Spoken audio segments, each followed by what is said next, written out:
Welcome to Suman TV. నేను మీ Suman TV. నాకు డబ్బులు కట్టి గవర్నమెంట్ జాబ్ తెచ్చుకునేటువంటి అవకాశం ఉంటుందా? ఈ క్వశ్చన్కి ఆన్సర్ అనేది ప్రతి ఒక్క స్టూడెంట్ కూడా ఎక్స్పెక్ట్ చేస్తూ ఉంటారు. అరే ఉంటుందా, నిజమా కాదా అని చెప్పి ఉంటుందా లేదా అనేది ఈరోజు మనతో పాటు శ్రీధర్ సిసి నుంచి శ్రీధర్ గారు ఉన్నారు. వారి మాటలు తెలుసుకుందాము. ఎందుకంటే ఈవెన్ నేను చదువుకునేటప్పుడు కూడా హాట్ టాపిక్ ఇది. ఎలానంటే అలా జరుగుతుందంట, ఇక్కడ డబ్బులు కడితే బ్యాంక్ జాబ్స్ వస్తాయట, ఇలా ఇస్తారట, అలా ఇస్తారట అని చెప్పేసి మాట్లాడుకున్నాను. ఇది ఎంతవరకు నిజం అండ్ అలాంటివి జరిగేటువంటి అవకాశం ఉంటుందా అనేది వారి మాటలో తెలుసుకుందాం. నమస్కారం సార్. నమస్తే అండి. సార్, 34 ఏళ్ల కెరీర్లో మీరు చాలా చూశారు, చాలామంది స్టూడెంట్స్ని చూశారు. ల్యాక్స్లో మీ దగ్గర రిజల్ట్స్ వచ్చినటువంటి వాళ్ళు ఉన్నారు. పబ్లిక్ సెక్టర్లో అయితే ఇంకా ఆల్మోస్ట్ ఒక 30,000 ప్లస్ స్టూడెంట్స్ని మీరు లైఫ్ ఇచ్చారని చెప్పి చెప్పుకోవచ్చు. అంటే ఇక్కడ ఏమొస్తుందంటే అంత పెద్ద సక్సెస్ రేట్ ఉంది, గవర్నమెంట్ జాబ్ అనేది డబ్బులు కట్టి తెచ్చుకోవచ్చా అనుకునేటువంటి క్వశ్చన్ మార్క్ కూడా ఉంది. అంటే దీనికి సంబంధం లేకపోయినా, ఇన్స్టిట్యూట్కి దానికి సంబంధం లేకపోయినా, but it's a $1 billion question for every student till today. భవిష్యత్తులో కూడా ఉంటుంది అది, నో డౌట్. నేను చెప్తున్నాను, డబ్బులు కట్టి గవర్నమెంట్ జాబ్ తెచ్చుకోవచ్చా? No, absolutely no. ఓకే.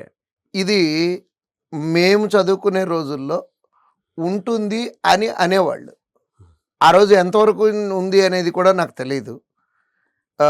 నా ఎక్స్పీరియన్సే చెప్తాను.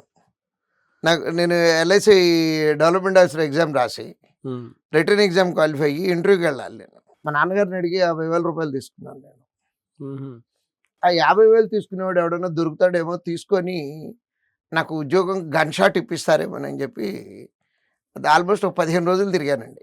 ఇది నా 50,000 తీసుకునేవాడి కోసం. యాక్చువల్గా నాకు ఎవరు దొరకలేదు. నేను దొరికి ఎవరైనా సరే, ఎవడైనా అవనివ్వండి, అడిగి చేయగలడా లేదా అని చూసే పరిస్థితిలో కూడా లేను.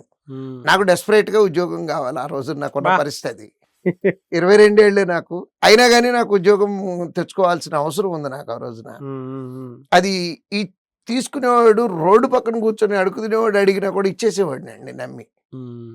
బట్ నేను డబ్బులు ఇవ్వలేదు, నాకు ఉద్యోగం వచ్చింది. రైట్, డబ్బులు ఇవ్వలేదు, ఉద్యోగం వచ్చింది. ఇప్పుడు ఇక్కడ ఉన్న పాయింట్ ఏంటంటేనండి, పాత రోజుల్లో ఈ ఆఫ్లైన్ ఎగ్జామ్లు ఇట్లాంటివి జరిగే టైంలో జరిగేయి అని ఆ నోట వింటమే కానీ, ఊహాగానాలే కానీ నేను చూడలేదు. నా కళ్ళతో నాకెవరు తెలీదు. సో ఇప్పుడైతే అసలు it is impossible to manage a single job అండి. రీజన్ ఏంటంటే ఎగ్జామ్స్ అన్నీ online exams. No one can manage online examination system. Next, ఇదివరకు ఇంటర్వ్యూకి వెళ్ళేటప్పుడు, మేము ఇంటర్వ్యూకి వెళ్ళిన రోజున ఇంటర్వ్యూ చేసే ప్యానల్ దగ్గర మార్కులు ఉండేవి. అంటే మాకు ఆల్రెడీ ఎన్ని మార్కులు వచ్చినాయి, ఎన్ని మార్కులు వేస్తే వీడికి ఉద్యోగం వస్తుంది అనేది క్యాలిక్యులేషన్ కూడా చేసేవాళ్ళు అండి. చేసి అన్ని మార్కులు వేయించుకోవడానికి ఇంటర్వ్యూలో మేనేజ్ చేయడానికి ట్రై చేసేవాళ్ళు. అసలు ఇవాళ ఇంటర్వ్యూకి వెళ్ళే వాళ్ళకి ఎవరికి కనీసం ఆ స్టూడెంట్కి కూడా తెలియదు ఎన్ని మార్కులు వచ్చినాయి అనేది. అంటే క్వాలిఫై అయ్యి ఇంటర్వ్యూకి వెళ్ళేవాడు ఎవరికి కూడా మార్కులు ఎన్ని అనేది తెలీదు, ఇంటర్వ్యూ బోర్డుకి కూడా తెలియదు. సో ఫ్రాడ్ చేసే ఛాన్స్ లేదండి. అంటే ఎగ్జామినేషన్ సిస్టంలోనూ లేదు. నెక్స్ట్ ఇంటర్వ్యూ దాంట్లో కూడా మేనేజ్ చేయడానికి ఛాన్సెస్ లేవు.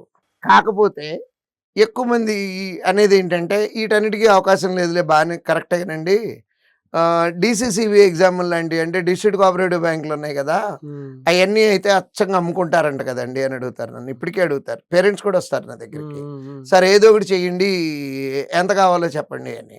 నా ఆన్సర్, ఐ నెవర్ ఎవర్, ఒకవేళ ఎక్కడన్నా ఏమన్నా నిజంగా జరుగుతున్నాయి అని తెలిసినా కానీ దానికి ఆవిడ దూరంలో ఉంటానండి. ఎందుకంటే ఇన్ని రోజులు పడ్డ కష్టం వేస్ట్ అయిపోతుంది నాది. నికార్స్ అయినటువంటి ఉద్యోగాలు తెచ్చుకుంటూ ఉన్నాం మేము. ఈ DCCBలోనండి ఓ చిత్రమైనటువంటి ఫ్రాడ్ కాదు, అది జరుగుతుంది అని అంటారు. ఎట్లా అంటే మేము విన్నవి చెప్తాను. ఎగ్జామ్ రాసేశారు, రిజల్ట్స్ వాళ్ళ దగ్గరికి ఒకరోజు DCCBకి ఒకరోజు ముందుగా వస్తాయండి. అవి ఏ రకంగా వస్తున్నాయో బయటికి తెలియట్లేదు, కానీ ఎవరో ఒకళ్ళు తెలుసుకొని నీకు 1 మార్క్ ఫోన్లు చేస్తారు స్టూడెంట్స్కి, 1 మార్క్ తగ్గింది నీకు, నువ్వు కనుక 5 లక్షలు కడితే 1 మార్కే ఇస్తానని. నిజంగా మీకు ఏ స్టూడెంట్ కన్నా ఆ రకంగా కానీ ఫోన్ వచ్చింది అంటే అన్న థ్యాంక్ యూ అన్న అని చెప్పి ఫోన్ పెట్టేయమని చెప్తున్నాను పిల్లలకి. ఎందుకనంటే దాని మీనింగ్ ఏంటంటే already you got the job అని దాని మీనింగ్ అండి. బా అంటే ఓకే. ఆ ఒక మార్కే ఇస్తానంటాడు, 5 లక్షలు అంటాడు. మీ దగ్గర లేకపోయినా పర్లేదు, నోట్ రాయండి, ఉద్యోగం వచ్చాక జీతంలో తీసుకుంటానంటాడు. Don't believe. ఎట్టి పరిస్థితుల్లోనూ లోకల్ ఈవెన్ ఆ బ్యాంక్ చైర్మన్ గారు కూడా మేనేజ్ చేయడానికి అవకాశం లేదండి. అంతా పకడ్బందీ సిస్టమ్ డెవలప్ చేశారండి. ఐబీపీఎస్ ద్వారా జరిగేవి కానీ, ఎస్ఎస్సి బోర్డులు కానీ, ఆర్ఆర్బీలు కానీ ఏవి కూడా పాత రోజుల్లో ఆర్ఆర్బీలు అంటే అచ్చంగా అమ్ముకోవటమే అంటారండి.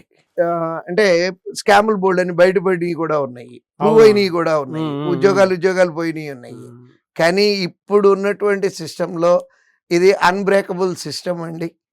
దీన్ని బ్రేక్ ఇప్పుడు కండక్ట్ చేసే ఆర్గనైజేషన్ కూడా టీసీఎస్ వాళ్ళు కండక్ట్ చేస్తున్నారు.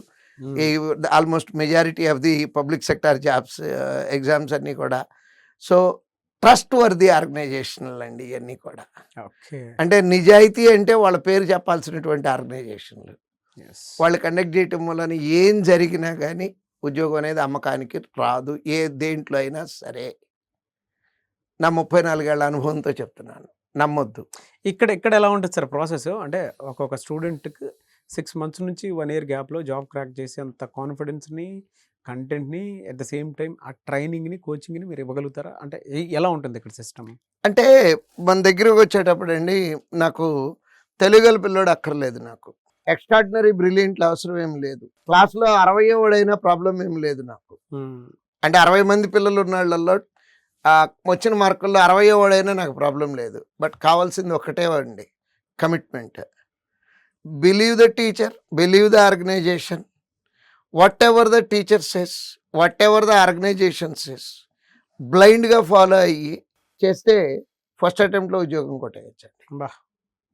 నమ్మకం కావాలి, కమిట్మెంట్ కావాలి. అంటే ఏదన్నా పని చెప్పగానే ఇప్పుడున్న జనరేషన్లో ప్రాబ్లం ఏంటంటే, సార్ మీరు చెప్పినట్టు చేస్తే ఉద్యోగం నిజంగా వస్తుందంటావా? వద్దనేగా చెప్తుంది. మళ్ళీ ఆ క్వశ్చన్ అడగటంలో మమ్మల్ని తక్కువ చేసి మాట్లాడుతున్నట్టు అనిపిస్తా ఉంది. అమ్మో, అదైతే నిజం సార్. అంటే అంత స్ట్రాంగ్ రిజల్ట్ ఇండియాలో ఎక్కడ తప్ప ఇంకెక్కడ లేదు. తక్కువ చేసినట్టే అది. ఇంకోటి కూడా అండి, యాక్చువల్గా స్టూడెంట్కి ఎన్ని ఉద్యోగాలు కావాలి? ఒకటే కదా కావాల్సింది. మీ కోటి కావాలి, ఆయన కోటి కావాలి, ఆయన కోటి కావాలి, కనపడిన అందరికీ ఒక్కొక్క ఉద్యోగమే కావాలి. బట్ మాకెన్ని కావాలి? 4,000 కావాలి. మా టార్గెట్ ప్రతి సంవత్సరం 4,000 అచీవ్ చేస్తున్నామండి. మాట చెప్పటం కాదండి. 2024 3,903 దగ్గర ఉన్నాము ఇవాళ. అంటే 25 ఎండింగ్లో 24 గురించి మాట్లాడతారు ఏంటండి అంటారేమో. మా ఈ బ్యాంక్ ఎగ్జామ్స్ అన్నిట్లోనూ రిజల్ట్లు లేట్గా వస్తూ ఉంటాయండి. సో 24లో జరిగినటువంటి ఎగ్జామ్స్ ఇవి స్టిల్ నిన్న ఎన్టీపీసీ రిజల్ట్స్ వచ్చినాయి. సో అది 24 నోటిఫికేషన్ అండి. సో మేము పనిచేయాల్సింది 4,000 ఉద్యోగాల కోసం పనిచేయాలి. అంటే మీరు పనిచేసేదానికి మేము 4,000 రెట్లు పనిచేయాలండి. We work confidence. ఎందుకంటే నిలబెట్టుకోవాలండి. ఒక సంవత్సరం రిజల్ట్ వచ్చింది అంటే గాలికి వచ్చింది అనుకోవచ్చు. కన్సిస్టెంట్గా, ఇది నోటి మాట కాదు. వెబ్సైట్ ఓపెన్ చేయండి, పబ్లిక్ డొమైన్లో ఉంది, sridharcce.com. అవర్ రిజల్ట్స్ క్లిక్ చేయండి, ఫోటోలతో సహా, రోల్ నెంబర్లతో సహా చెక్ చేసుకోండి. ఇంకా ఏమన్నా ప్రూఫ్లు కావాలంటే రండి. అంటే ఫర్దర్ ప్రూఫ్లు, ఈ పిల్లోడు ఏ రోజు జాయిన్ అయ్యాడు, ఆ పిల్లోడు నిజంగా మీ పిల్లోడేనంటారా, ఇట్లాంటి అనుమానాలు ఉంటే రండి. కాన్ఫిడెంట్గా చెప్తున్నాను. లేదు సార్, ట్రూ అది కూడా. Anyway sir, thank you and thank you so much for the information sir. Thank you.